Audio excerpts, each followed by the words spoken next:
Charlie, a 70-year-old male, has been diagnosed with hypertension with symptoms of angina. He has been prescribed calcium channel blockers, but the patient has anxiety about taking his medication because he is unsure of how it works. Good thing Calvin, the calcium channel blocker, is here to explain how this medication works. Hi, I'm Calvin, the calcium channel blocker. I'm here to educate you and make you feel better about taking your prescribed calcium channel blocker medication. How does this medication work?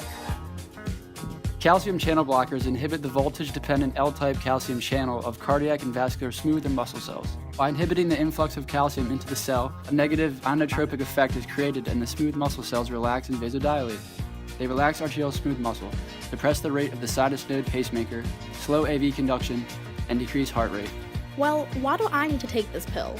Calcium channel blockers are effective for hypertension, angina, dysrhythmias, and migraines. By the way, do you have severe bradyarrhythmia, sick sinus syndrome, or heart block greater than the first degree? No. Calvin is still not convinced, so Lilo the liver has come in to help him absorb more information. Calcium channel blockers can be absorbed through oral administration but can also be given IV. During distribution, 20% of the oral dose reaches systemic circulation. Calcium channel blockers are primarily metabolized through large-scale hepatic metabolism on the first pass. Therefore, doses must be decreased in patients with liver impairments due to the short elimination half-life. 60% of this medication is excreted renally, and another 20% is excreted through feces. Okay, bet. How much am I taking?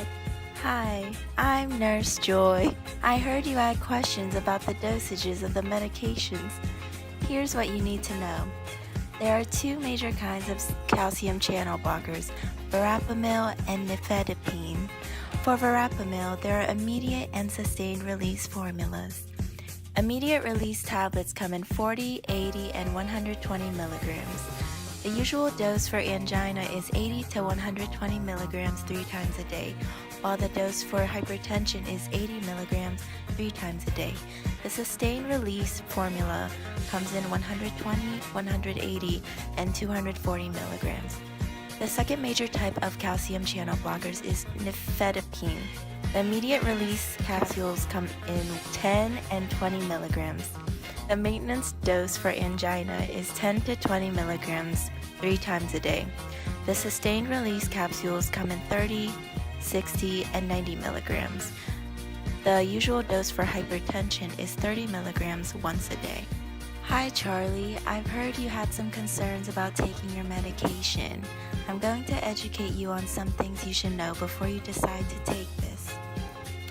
So while you're on your calcium channel blocker medication, make sure to tell your doctor about any other medications you're taking. Discuss with your doctor exercise restrictions that you may have before you start exercising.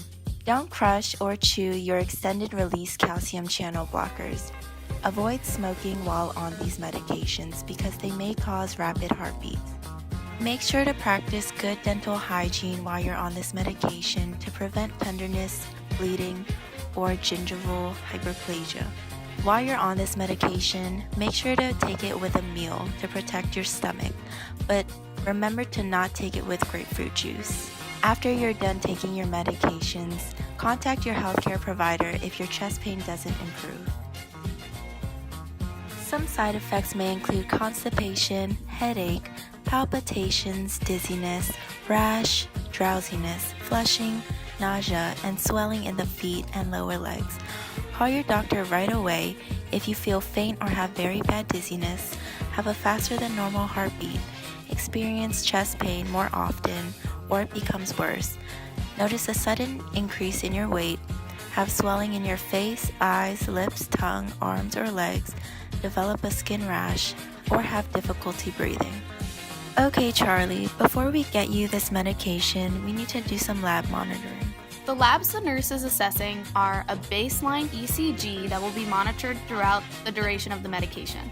Before he takes the medication, we need to take labs for an AST, ALT, alkaline phosphatase, BUN, creatinine, and serum cholesterol levels. During treatment of the drug, we need to assess BUN and creatinine and serum potassium levels and monitor BP and pulse both prior and throughout the therapy.